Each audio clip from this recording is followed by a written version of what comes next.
Today's training is going to cover printer features from your copier display screen. We'll click into the Printer Classic icon, and on this print screen is your Job Reset option. This is what you'll select to cancel or stop a job from printing at the device.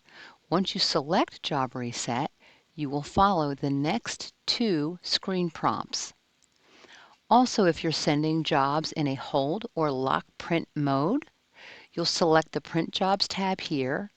You'll see your name or initials. Select your job. If it is a lock print job, it requires a password when you elect to print it. You would enter your password, and then the job would release.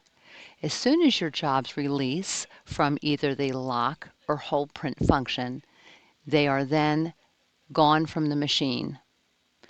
So there you have it. We hope you found this video helpful because here at Advance, we live and breathe this stuff.